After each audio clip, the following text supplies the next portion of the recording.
सिद्धार्थ गौतम बुद्ध बोधिसत्व की प्रारंभिक शिक्षा कब हुई, किन के द्वारा हुई शिक्षा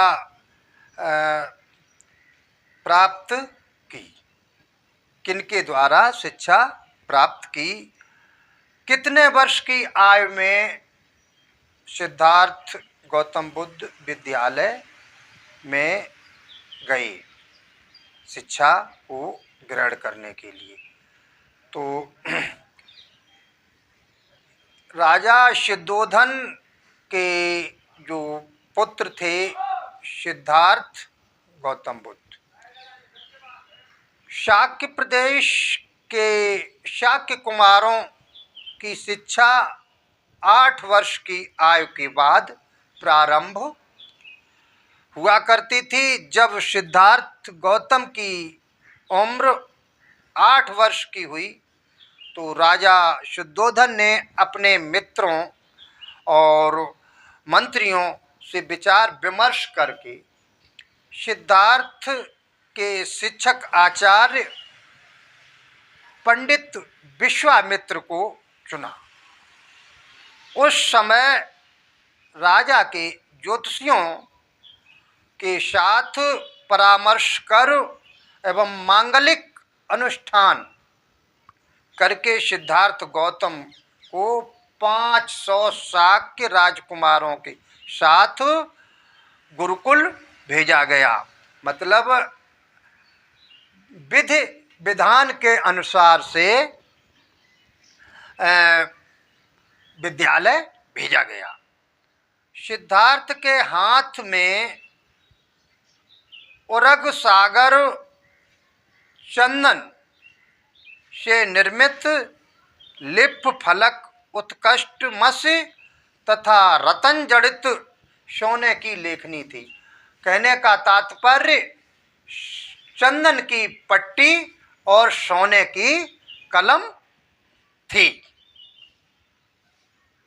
तो सिद्धार्थ कक्षा में अपने आचार्य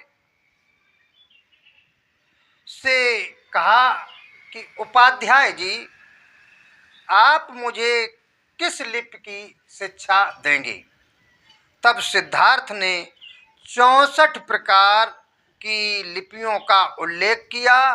इन लिपियों के नाम इस प्रकार हैं: ब्रह्मी लिप, खरोष्टी लिप, पुष्कर, सारी लिप, अंग लिप और बंग लिप, मगध लिप, मगल लिप, मानव लिप, अंगुली लिप, साकारी लिप, ब्रह्म बिल लिप, द्रविड़ लिप, किनारी लिप और दक्षिणी लिपि, उग्र लिपि, संख्या लिपि, अनुलोप लिपि और अर्धधनु लिपि, दरद लिपि, खास लिपि, चीनी लिपि, लून लिपि, हुड़ लिपि, मध्यक्षर लिपि और बिस्तर लिपि, पुण्य पुष्प लिपि, देव लिपि, नाग लिपि, पक्ष लिपि, गंधर्व लिपि, किन्नर लिपि, मोहरुड़ लिपि, असुर लिपि, गरुड़ लिपि और मृग लिपि,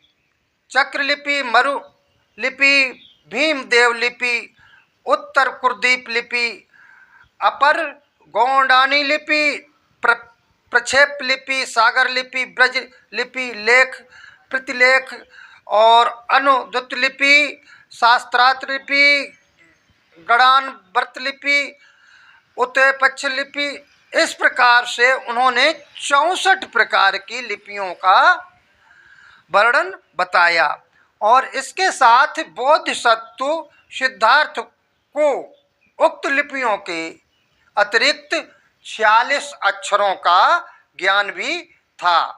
यथा जैसे कि अ आ इ ई उ ऊ ए ऐ ओ औ अंगः का खा गा घा या चा छा जा झा टा ठा डा ढा ण ता था दा धा ना पा फा बा भा मा या रा ला वा सा हा छेद। इतनी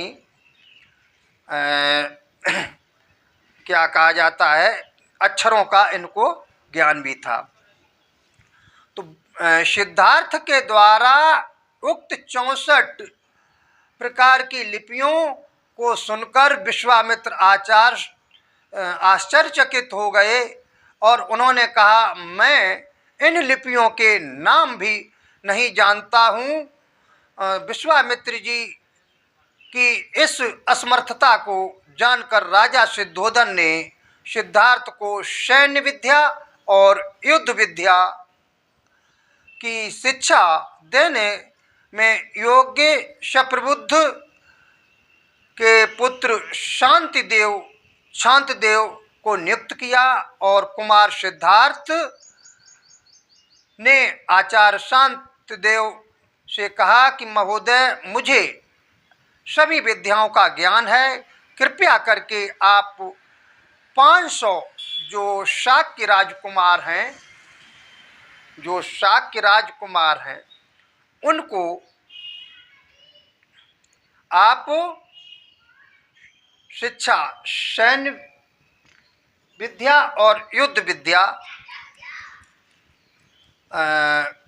में उनको निपुण करें। और ललित विस्तार के अनुसार सिद्धार्थ गौतम के साथ 10,000 शाक्य राजकुमारों ने शिक्षा प्राप्त की थी और लिपिशाला में 32,000 बालिकाएं भी विद्या अध्ययन करती थीं। उन्हें सम्यक ज्ञान की शिक्षा दी जाती थी। तिब्बती बौद्ध परंपरा के अनुसार सिद्धार्थ ने सुलभ नामक आचार्य हस्त विद्या, हाथी को वश में करने की विद्या को सीखा था तथा सहदेव नामक आचार्य से धनुर्विद्या की शिक्षा प्राप्त की थी। सिद्धार्थ ने यशोधरा के साथ विवाह करने के अवसर पर 500 शाक्य पुत्रों के साथ गणित विद्या, युद्ध विद्या, मल्ल विद्या, हस्तरेखा विद्या, धनु विद्या और लिपि अक्षर विद्या आदि विविध कलाओं की प्रतियोगिता में सर्वश्रेष्ठ प्रदर्शन करके और यशोधरा से शादी की थी। तो शाक्य प्रदेश में शाक्यों के लिए शिक्षित होना अति आवश्यक समझा जाता था। तो ये हमने बताई आपको सिद्धार्थ गौतम की जो शिक्षा दीक्षा कैसे हुई और कहाँ हुई। ललित विस्तार के अनुसार कपिलवस्तु नगरी शिक्षा तथा शिल्प का केंद्र थी, जहाँ पर विभिन्न प्रकार की शिक्षा और शिल्प कलाएं सिखाई जाती थी। इसके अतिरिक्त पाली साहित्य में भी एक अन्य शिक्षा का केंद्र बेधजा विद्यालय जो शाक्य प्रदेश में था। सुमंगलनी वासनी में उल्लेख है कि जो बेधजा विद्यालय के आम्रवन में एक धनुर्देव शिल्प का प्रशिक्षण था। तो जिस शिप गहन प्रसाद कहते हैं, यहाँ पर तीर चलाने की शिक्षा दी जाती थी। मनोरथपुर की वर्णन आया है, मनोरथपुर में भी ये वर्णन आया है कि वहाँ तीर शिक्षा दी जाती थी। तो वहाँ पर इन्होंने शिल्प और धनुष की शिक्षा प्राप्त की और शिक्षा में शाक्य प्रदेश पहले ही रहा है कपिलवस्तु नगरी, इसलिए शाक्यों का शिक्षा में अहम भूमिका रही है। नमो बुद्धाय। और आज का व्याख्यान यहीं तक।